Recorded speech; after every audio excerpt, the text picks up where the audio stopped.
आखिर 10वां आशीर्वाद last 10th இது பார்க்கிறோம். इसके बाद 17 अध्याय 7वां वचन के पिछला भाग में लिखा हुआ 17:7 கடைசி பின்பகுதியை நாம் பார்க்கிறோம். ये कि परमेश्वर के साथ इस्राएलियों की विशेष हिस्सा के बारे में है. இங்க நாம் பார்க்கிறோம் ஆண்டவரோடு இஸ்ரவேல் மக்களுடைய அந்த உடன்படிக்கை பார்க்கிறோம்.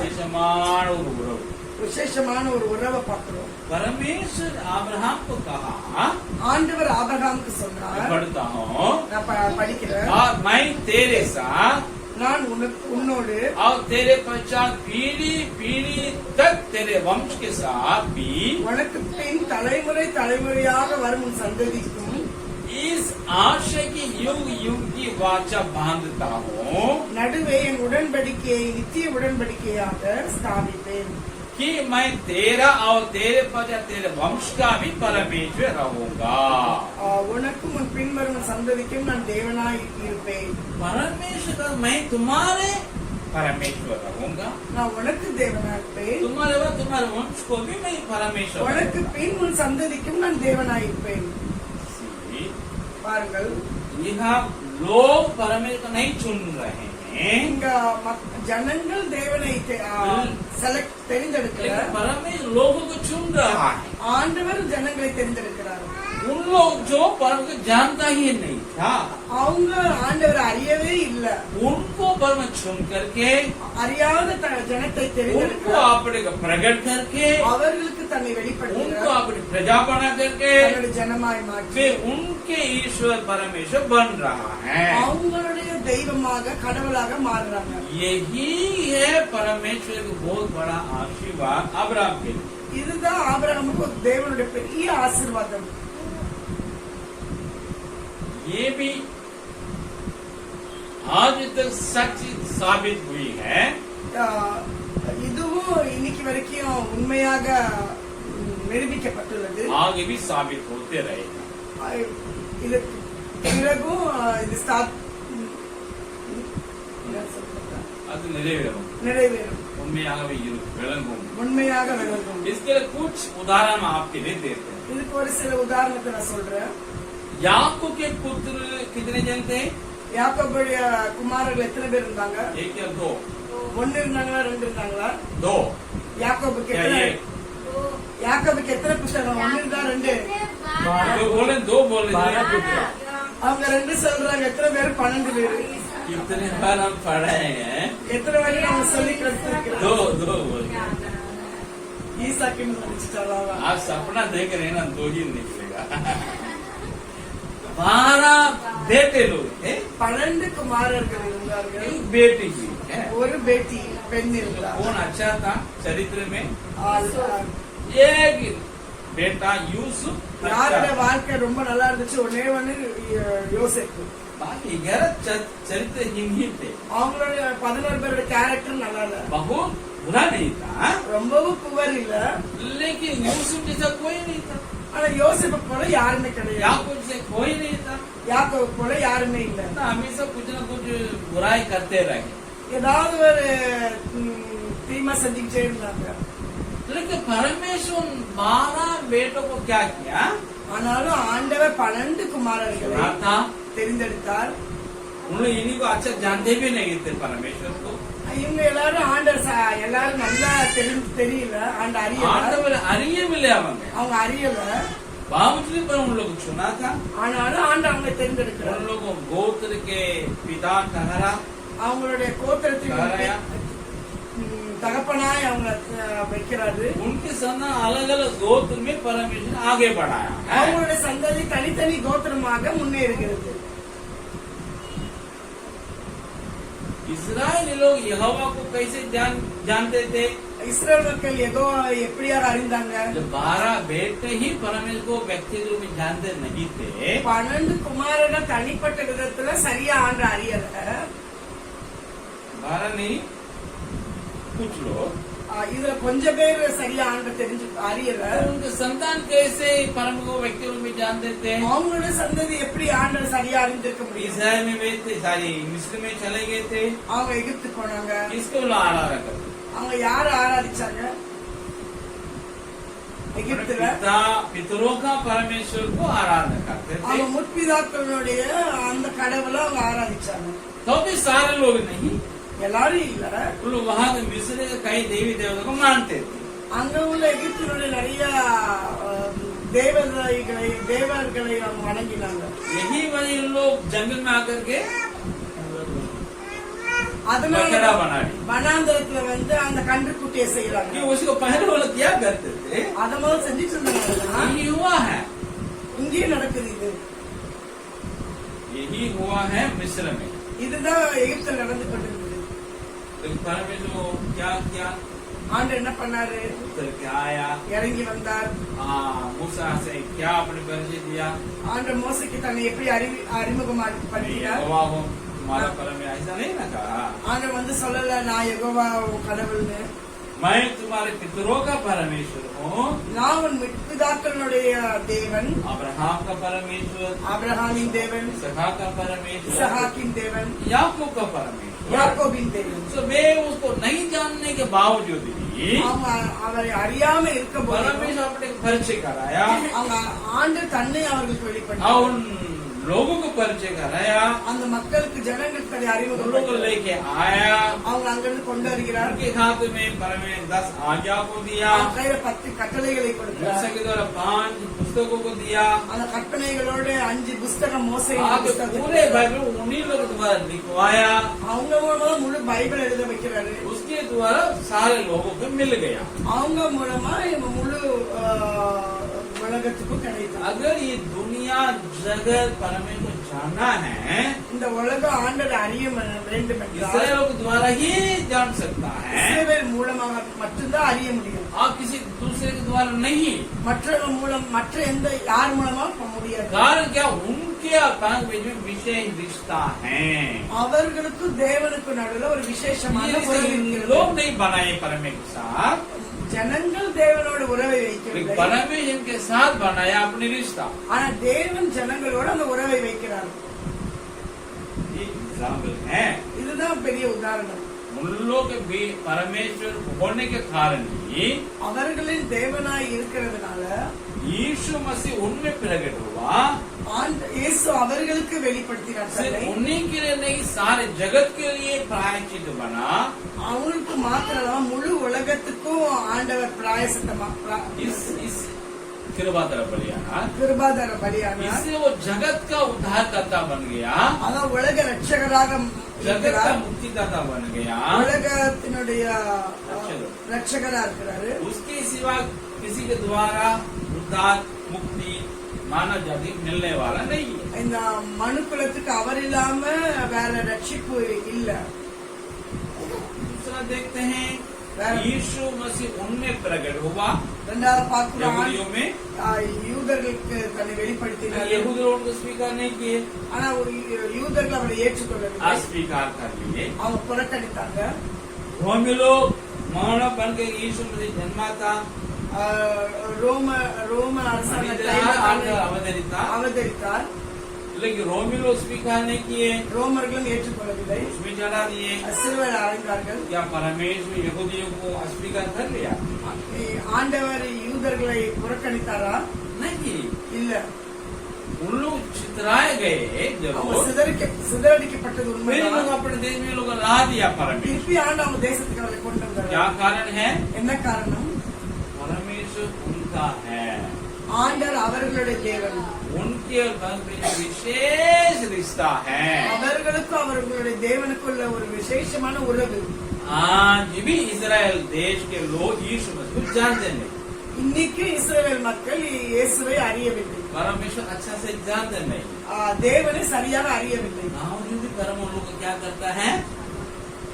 இருந்தாலும் ஆண்டவர் அவர்களை பாதுகாக்கிறார். उनको उनका उद्धार इसी के द्वारा ही मिलेगा। இந்த பாதுகாக்கிறதன் மூலமா தான் அவங்களுக்கு ரட்சிப்பு வரப்போகுது. यीशु के द्वारा ही उनको भी उद्धार मिलेगा। இயேசுவின் மூலமா தான் அவங்களுக்கு ரட்சிப்பு வரப்போகுது. उन लोग लेकिन यीशु को स्वीकार किए नहीं, அவங்க ஆனா இன்னும் ஏற்றுக்கொள்ளல ஆண்டவர். तो भी उनके साथ क्यों रहता है? ஆனாலும் ஏன் ஆண்டவர் கூட இருக்கிறாரு? अब्राहम से बोल दिया ना, ஆபிரகாம்கிட்ட சொல்லிட்டாரு, मैं उनका भी रहूंगा परमेश्वर। நான் அவங்களுக்கும் தேவனா இருப்பேன்னு சொல்லிட்டாரு. ये बात है। இதா காரியம். के लोग हैं அது மாத்திரமல்ல, रोमी लोग यीशु में क्रूस में चढ़ा दिए, ரோமர்கள் இயேசுவை சிலுவையில் அறைந்துட்டாங்க. लेकिन सुसमाचार सबसे पहले पश्चिम जगत में कहा गया? சுவிசேஷம் முதலாவது வெஸ்டர்ன் கண்ட்ரீஸ்ல எங்க போச்சு? रोमी जगत में गया, ரோம் ராஜ்யத்துல தான், ரோம உலகத்துக்கு தான் போச்சு. सबसे पहले सुसमाचार किसको सुनाया गया पता है? पश्चिम में. முதலாவது சுவிசேஷம் யாருக்கு சொல்லப்பட்டது தெரியுமா? फिलिपुस.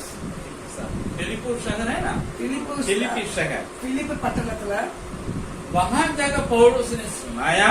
அங்க போய் பவுல் சொல்லுகிறார் சுவிசேஷத்தை. वो फिलिपी शहर जो थी, அந்த பிலிப்பு பட்டணம், वो हमारा दाना बजा कंटोनमेंट से रिटायर हुए लोग उसमें रहते थे. அந்த மிலிட்டரியில இருந்து ரிட்டையர்மெண்ட் ஆன தானாபுர் மாதிரி यूनानी மக்கள் शहर இருந்தாங்க. थी, கிரேக்க நாடு.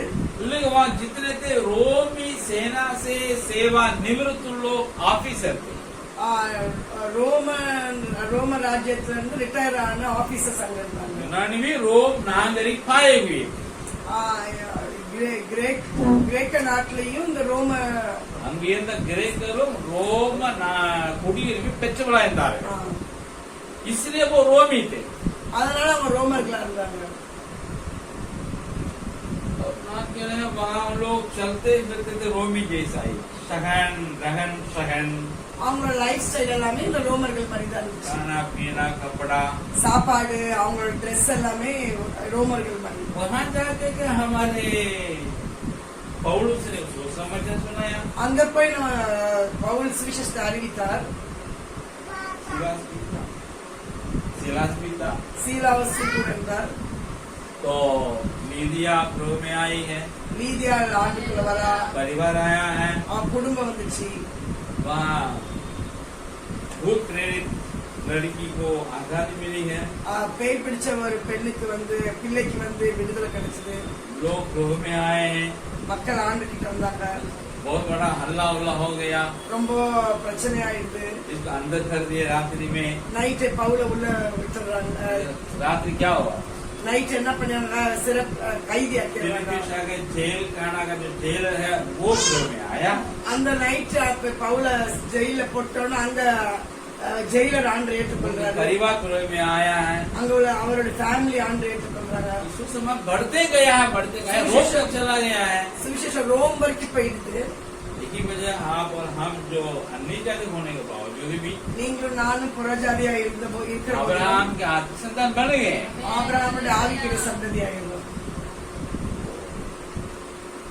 हमारा परम साथ जो रिश्ता है विशेष.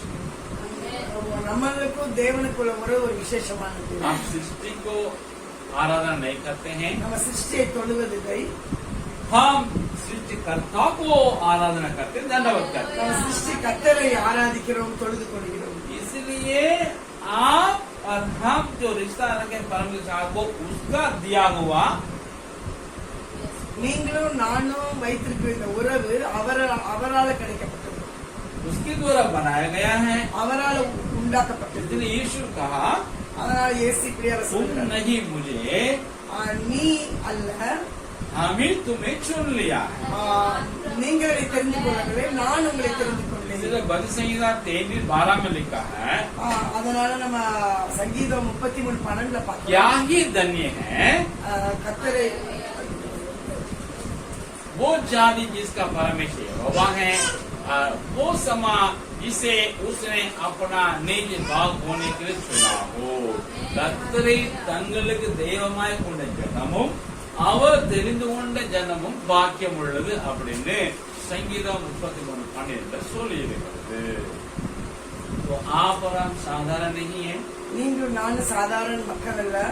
हमारा परमेश्वर सबसे बड़ा है, நம்மளுடைய ஆண்டவர் எல்லா सच्चा है, உண்மை உள்ளவர், जीवित है, அவர் ஜீவன் உள்ளவர், प्रेम है, அன்பானவர், पवित्र है, பரிசுத்தமுள்ளவர், ज्योति है, வெளிச்சமானவர், आत्मा है, ஆவியா இருக்கிறார், हम लोग से संगति रखने वाला है, நம்ம கூட ஐக்கியம் வைக்கிறவரா இருக்கிறாரு, मानव जाति के साथ संगति रखने वाला है। மனு குலத்தினரோட ஐக்கியம் வைக்கிறவரா இருக்கிறாரு. इसलिए हम जो यीशु मसीह के अनुयायी हैं, நம்ம அவருடைய பின்பற்றுகிறவர்கள், अब्राहम के आत्मिक संतान हैं, ஆபிரகாமுடைய ஆதிக்குரிய சந்ததி, हम लोग स्वभाव से अन्य जाति होने के बावजूद நம்ம புறஜாதிகளா இருக்கிற போதிலும் जीवित और सच्चे परम को जान लिए हैं। அவர் மெய்யான ஜீவனுள்ள தேவனை நம்ம அறிந்திருக்கிறோம். ये होने के लिए इफिसी 1:4 के अनुसार இப்படி ஆவதற்கு எபேசியர் 1:4 படியா जगत के उत्पत्ति से पहले परमेश्वर हम लोग यीशु मसीह में चुन लिया था। உலக தோன்றுவதற்கு முன்பாகவே இயேசுவில் நம்மை ஆண்டவர் தெரிந்தெடுத்தார். इसलिए आप और हम घमंड कर सकेंगे அதனால் நம்ம மேன்மை பாராட்ட या முடியும், तो गर्व कर सकेंगे நம்ம பெருமைப்பட முடியும். कि हम परमेश्वर को जान चुके हैं। நான் தேவனை அறிந்திருக்கிறேன்.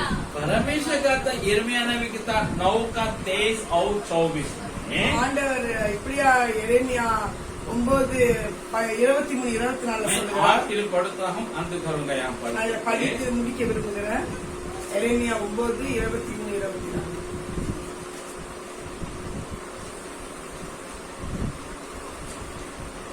मैं पढ़ता हूँ। நான் படிக்கிறேன். यहोवा यो कहता है, बुद्धिमान अपनी बुद्धि पर घमंड ना करे, न वीर अपनी वीरता पर, न धनी अपने धन पर घमंड करे, परंतु जो घमंड करे वो इसी बात पर घमंड करे कि वो मुझे जानता और समझता है कि मैं ही वो यहोवा हूँ जो पृथ्वी पर करुणा, न्याय और धर्म के काम करता है कि मैं इन्हीं बातों में प्रसन्न रहता हूँ। ஞானி தன் ஞானத்தை குறித்து மேன்மை பாராட்ட வேண்டாம், பராக்கிரமன் தன் பராக்கிரமத்தை குறித்து மேன்மை பாராட்ட வேண்டாம், ஐஸ்வர்யவான் தன் ஐஸ்வர்யத்தை குறித்து மேன்மை பாராட்ட வேண்டாம். மேன்மை பாராட்டுகிறவன் பூமியிலே கிருபையையும் நியாயத்தையும் நீதியையும் செய்கிற கர்த்தர் நான் என்று என்னை அறிந்து உணர்ந்திருக்கிறதை குறித்தே மேன்மை பாராட்ட கடவன் என்று கர்த்தர் சொல்லுகிறார். இவற்றின் மேல் பிரியமாயிருக்கிறேன் என்று கர்த்தர் சொல்லுகிறார். इस वचन के अनुसार, இந்த வசனத்தின்படியா परमेश्वर इस कथन के अनुसार ஆண்டவருடைய இந்த கட்டளையின்படியாய் आप गर्व से कहे कि मैं मसीही हूँ। நாம்